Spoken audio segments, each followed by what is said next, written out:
नमस्कार विद्यार्थी मित्रांनो, सज्जनाशी सज्जन दुर्जनाशी दुर्जन खरी आणि विश्वसनीय माहिती पाहण्यासाठी केवळ एकच चॅनल ज्याचं नाव आहे गुर्जन।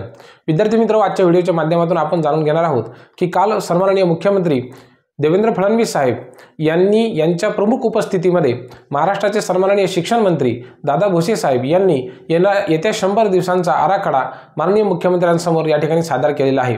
या आराखड्यामध्ये शिक्षण भरती संदर्भामध्ये एक अतिशय महत्त्वाचं निवेदन त्या ठिकाणी झालेलं आहे।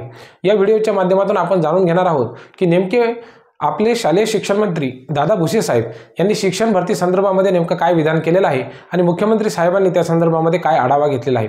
विद्यार्थी मित्रांनो, आपल्याला माहिती आहे की पवित्र पोर्टलच्या माध्यमातून शिक्षक भरती महाराष्ट्रामध्ये प्रचंड वेगाने झालेली होती। त्यावेळेसचे जे आयुक्त होते त्यांनी अतिशय दिमागदार कामगिरी करत महाराष्ट्रामधल्या विविध रिक्त शिक्षकांची जी पदं होती ती भरल्या गेलीत आणि शिक्षक भरतीच्या माध्यमातून गोरगरीब, वंचित, कष्टकरी, शेतकरी कुटुंबामधील अनेक विद्यार्थी कुठलाही पैसा न भरता, कुठल्याही पद्धतीने भ्रष्टाचार न होता जिल्हा परिषद सारख्या अतिशय नामवंत शाळांमध्ये ज्ञानदानाचं कार्य करण्याकरता, विद्यादानाचं ज्ञान कार्य करण्याकरता शिक्षक म्हणून त्या ठिकाणी रुजू झालेले आहेत। आता शिक्षक भरतीचा दुसरा टप्पा होणं अपेक्षित आहे, परंतु मागील काही काळामध्ये या ठिकाणी ही जी शिक्षक भरतीची प्रोसेस होती ती कुठेतरी थांबली आहे की काय असं जाणवत होतं। परंतु काल जो आढावा माननीय शिक्षण मंत्री दादा भुसे साहेब यांनी माननीय मुख्यमंत्री यांच्यासमोर सादर केलेला आहे त्यामध्ये असं स्पष्ट दिसून येत आहे की शिक्षक भरतीचा दुसरा टप्पा पवित्र पोर्टलच्या माध्यमातून लवकरच सुरू होणार आहे। यामध्ये जिल्हा परिषदमध्ये विविध रिक्त झालेल्या जागा असतील आणि मागच्या काही काळामध्ये जे शिक्षक सेवानिवृत्त झालेले आहेत त्यांच्यामुळे जी पदं रिक्त झालेली आहेत, सोबतच पहिला टप्पा होत असताना ज्या विद्यार्थ्यांची निवड जिल्हा परिषदला झाली परंतु त्यांनी रुजू केलं नाही आणि काही विद्यार्थ्यांनी रुजू केल्याच्या नंतर ज्या वेळेला मुलाखत मधून राऊंड झाले आणि संस्थेवरती राऊंड झाले तर काही विद्यार्थ्यांनी राजीनामा देऊन त्या ठिकाणी वरच्या वर्गांसाठी संस्थेवरती जॉईन केलेला आहे। म्हणजे अशा पद्धतीची ही जी भरती प्रोसेस झालेली आहे त्या भरती प्रक्रियेमधून जी रिक्त पद आहेत तर त्या रिक्त पदांवरती दुसरी भरती होऊन शिक्षक भरतीचा आता मार्ग मोकळा झालेला आहे आणि ही भरती प्रक्रिया लवकरच करण्यासाठी, त्याला वेग आणण्यासाठी क्रांतिकारी पावलं उचलण्यात येणार आहेत अशा प्रकारची माहिती खुद्द आपले शालेय शिक्षण मंत्री दादा भुसे साहेब यांनी सन्माननीय मुख्यमंत्री यांच्यासमोर दिलेली आहे।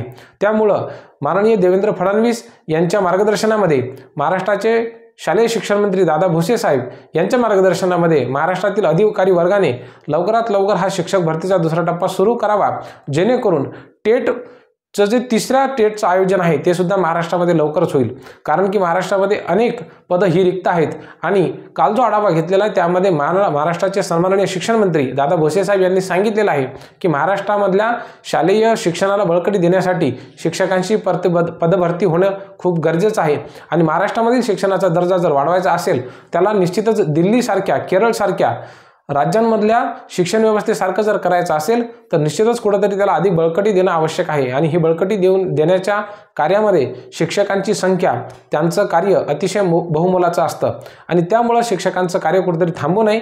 त्यांना शालाबाह्य कामं न देता केवळ आणि केवळ शिकवण्याच्या कार्यक्रमाच्या दृष्टिकोनातून तयार करणं, त्यांचं प्रशिक्षण देणं आणि उद्याचा विकसित महाराष्ट्र घडवणं यासाठी अपेक्षित असलेले शिक्षक तयार करणं असा अत्यंत महत्त्वाचा पवित्र विचार या ठिकाणी दादा भुसे साहेब यांनी मांडलेला आहे। आणि मग या मागणीमधूनच निश्चितच येणारी जी शिक्षक भरती आहे त्याच्यामधला टेटचा दुसरा टप्पा निश्चितच लवकरात लवकर पूर्ण होईल। शिक्षक भरतीचा दुसऱ्या टप्प्याच्या माध्यमातून जास्तीत जास्त साधारणतः 20,000 जागा त्या ठिकाणी भरण्यात यावा अशी मागणी सर्व विद्यार्थ्यांच्या वतीने झालेली आहे। या भरतीला सुद्धा आता वेग येणार आहे। मित्र, या संदर्भामध्ये तुम्हाला काय वाटतं हे सुद्धा आम्हाला कमेंट करून निश्चित कळवा। खूप खूप धन्यवाद।